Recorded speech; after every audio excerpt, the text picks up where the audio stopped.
আমি যখন হেমা মালিনী ছবির নাম এবং সেই হেমা মালিনী বায়োপিক নয়, সেটাও বোঝা যাচ্ছে। এটা এটা আপাতত ক্লিয়ার হয়ে গিয়েছে। সেটা নিয়ে যদি বলো তোমাদের কাছে তোমার ছবিটার অবস্থা।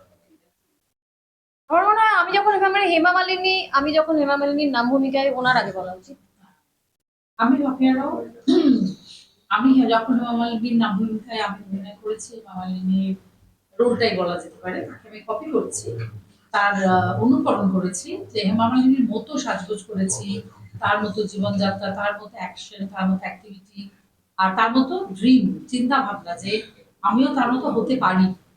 এটাই মেইন বক্তব্য, মূল বক্তব্য। এবং সেখানে আমার করতে গিয়ে সত্যি কথাই একটু ভাবছিলাম যে আমি রোলটা কি করতে পারবো, এত বড় একজন নায়িকা, তার আইকন অ্যাক্ট্রেস, তাকে আমাকে অনুকরণ করতে হবে। কিন্তু আমি চ্যালেঞ্জিং বলবো না, আমার ভালো লেগেছে। আমি নিজে একটু সাজগোজ যেন করতে ভালোবাসি, কলেজ ডেজ থেকেই ড্রিম গার্লকে কপি করা খুবই একটা নর্মাল প্র্যাকটিস আমাদের নিজেদের বন্ধুদের মধ্যে। তো সেই জন্য রোলটা আমার কাছে খুব একটা ভালো অফার মনে হয়েছে এবং আমি খুব খুশি এই রোলটা পেয়ে, এবং খুব ভালো করে আমি চেষ্টা করেছি ভালো করে অভিনয়টা করতে। দর্শক বলবে কিভাবে আমি কিরম করেছি। এইটা নিয়ে আমার একটা বলতেই হবে যে এই কনসেপ্ট, যেহেতু আমি প্রথম দিন থেকে পারমিতার সঙ্গে এই ছবিটার সঙ্গে আছি আর কি, যেহেতু পারমিতা আমার বন্ধু, রোজই কথা হতো।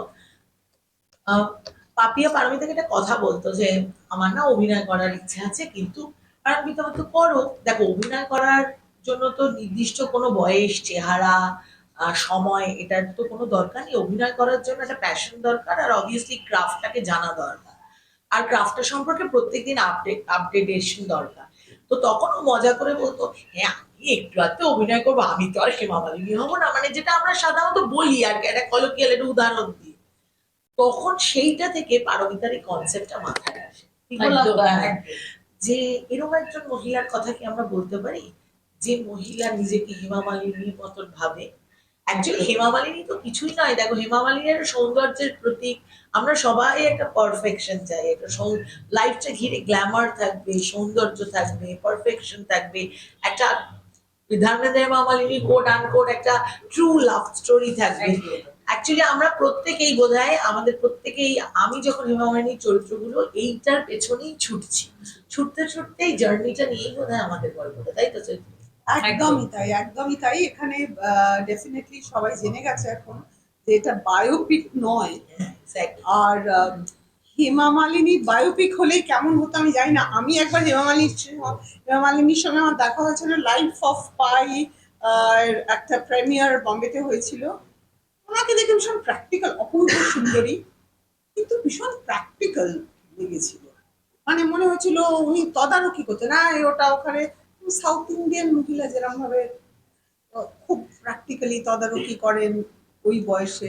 সুতরাং তুই ভাবতে পারবি না আমি মানে ওই হেমা মালিনী ড্রিম গার্ল থেকে ওই শায়ের কি গজল, ওইটা থেকে উনি সুইচ অন অফ করেন, এমন ভাবে বেরিয়ে যান।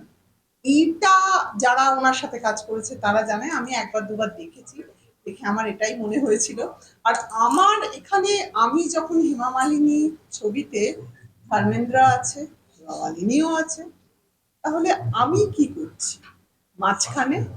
আমি ধর্মেন্দ্র, হেমা মালিনী যাকে ধর্মেন্দ্র মনে করেন, সেই চিরঞ্জিত চক্রবর্তীর যে চরিত্রটা করেছেন, সেই চিরঞ্জিত চক্রবর্তীর স্ত্রীর ভূমিকায় আমি অভিনয় করছি।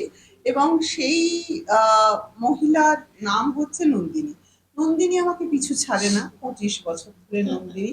কিন্তু এই নন্দিনী ছবিতে সে কেমন নন্দিনী, আমি এতদিন ধরে যে যাপন করেছি নন্দিনীর, ওটা তো বলা যাবে না, বললেই এখানে পারমিতা চিৎকার করে আকাশে আমি বলতে গেছি পারমিতার বন্ধু, ও ইনডিরেক্টলি বলছে যে না না আর এগিয়েও না, আর এগোচ্ছি না। তার কারণ এইটুকু ভরসা করছি আপনাদের কাছে, এটুকু ভরসা চাইছি। তো পিছু ছাড়ে না, আর যারা নন্দিনী ও নন্দিনী, ও আকাশের নিচের নন্দিনী, ও পিছু ছাড়ে না। সুতরাং এই ভরসাটা আমি করছি যে আপনারা সবাই এই ছবিটি দেখতে আসবেন, হলে এসে দেখুন।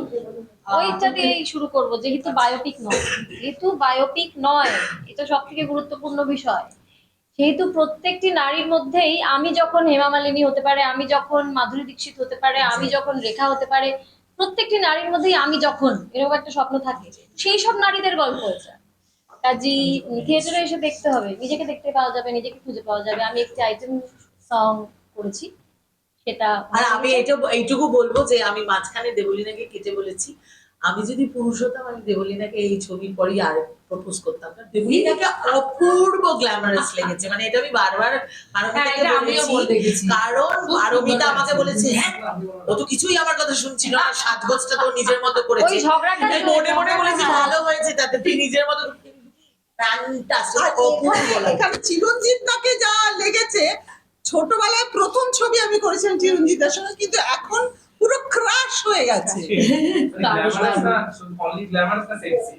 এই যাহাই আমি বলতে পারছি না, কারণ আমি দুদিকই প্রমোশনে আমি বিভিন্ন ভাবে চৈতি দিয়ে আর চিরঞ্জিত দাকে ভীষণ গভীর ভাবে নানান বিষয়ে আলোচনা করতে দেখে, চিরঞ্জিত দা যেহেতু আমি অ্যাসিস্ট্যান্টের অভিনয় করেছি, আমি নিজে খুব চিন্তিত। চিরঞ্জিত ভালো আচ্ছা। মানুষ। আচ্ছা, আমি একটা কথা বলতে চাই। আমি নতুন অভিনয় করছি, আমি কলেজ ডেজে করেছি অভিনয়, সেটা অনেকদিন গ্যাপে করছি। তো আমি নিজে তো আমি সিলভার স্ক্রিনে দেখার জন্য নিজেকে খুব এক্সাইটেড।